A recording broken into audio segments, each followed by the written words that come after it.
இன்றைக்கி வந்து அவர் வந்து உயிரில்லாத ஒரு இதுக்கு வந்து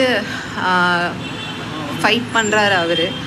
பட் உயிருள்ள எனக்கும் இந்த குழந்தைக்கும் வந்து அவர் எந்த பதிலும் சொல்லலை. இன்றைக்கி வந்து என்னையும் அவரோட குழந்தையும் வந்து கோர்ட் வாசலில் வந்து நிற்க வச்சிட்டாரு. நான் வந்து ஒரு 20 days ஆச்சு கமிஷனர் ஆஃபீஸில் கம்ப்ளைண்ட் கொடுத்து. பட் அதுக்கான எந்த ஒரு நடவடிக்கையும் எடுக்கலை.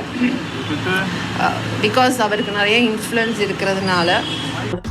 பிரபல சமையல் கலைஞர் மாதம்பட்டி ரங்கராஜ் தன்னை திருமணம் செய்து கொள்வதாக கூறி ஏமாற்றி விட்டதாக ஜாய் கிறிஸ்டிலா எழுப்பியிருக்கும் புகார் இணையத்தில் இன்னும் பற்றி எரிந்து வருகிறது.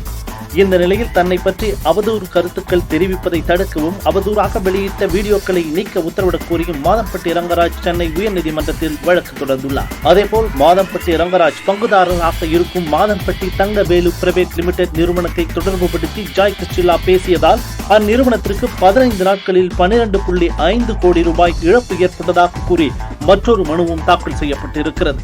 இரு தரப்பின் வாதங்களை கேட்ட நீதிமன்றம் வழக்கின் விசாரணையை அடுத்த 24ஆம் தேதிக்கு ஒத்திவைத்திருக்கிறது. நான் போட்ட வீடியோஸ், நான் யூஸ் பண்ணுற ஹேஷ்டேக்ஸ் எல்லாத்தையும் வந்து ரிமூவ் பண்ண சொல்கிறாங்க அவங்க கம்பெனிஸ் இல்லை சைட்டில் இருந்து.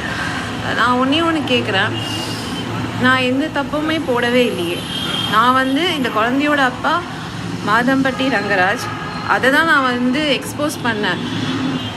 நான் இந்த குழந்தைக்காக எனி எக்ஸ்ட்ரீம் லெவல் போய் நான் ஃபைட் பண்ணுவேன்.